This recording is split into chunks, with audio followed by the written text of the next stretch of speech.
I was born in a generation where niggas are scared to live but not too afraid to die.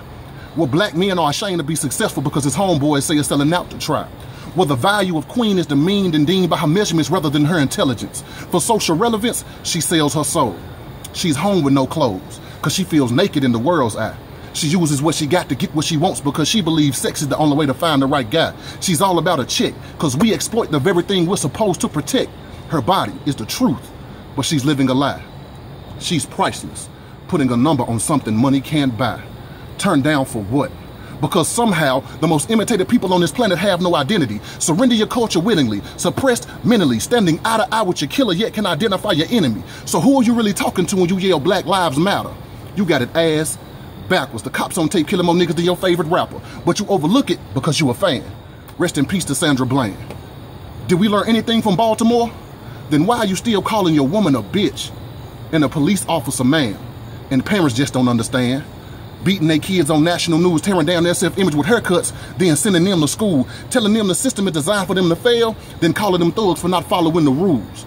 Yeah, the streets may be taking our soldiers, but it's you who robbed them of his views. When he said, "Mama, I believe I found my purpose. I want to fight for my people, and I believe the riots are worth it. Times have changed. I follow God. You still chase churches, but you emasculated me in front of the world. I wish instead of beating me down, you would have stood up beside me. I could have been the next king. But now instead of Martin, it's Rodney." Black men hate black women and the black woman hates the black man. Oblivious to the genocide division brings, fallen victims to competition. We've lost vision of what our tradition means, derived from kings and queens. You are God. But the closest you will get to him are true religion genes. And I can't blame you. The preachers are Judas, teachers more a student, and women have become opportunists. She claims queen demands perfection but presents mediocrity. That's like the whore calling the morals of the stripper poor. Promiscuity for profit permits hypocrisy. Child support is more like lifestyle sponsoring, and apparently parenting has come down to bargaining. The acquired taste of monogamy is a mystery. Money is now the flavor of love. The fantasy of reality TV has her aspiring to be a basketball wife because attention is her favorite drug.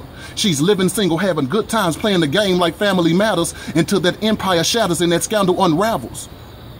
But now instead of changing her life, she can just change the channel. Thoughts of being herself are just too much to handle. State to state, every stop's a different face. I guess she's running from the trauma.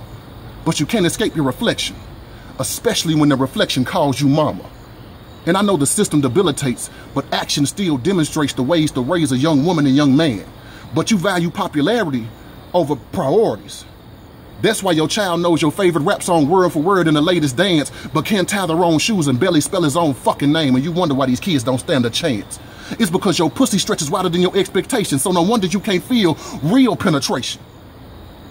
And you will just brush it off and say it's entertainment. She's selling, he's buying, we're dying, like our lives come with a receipt.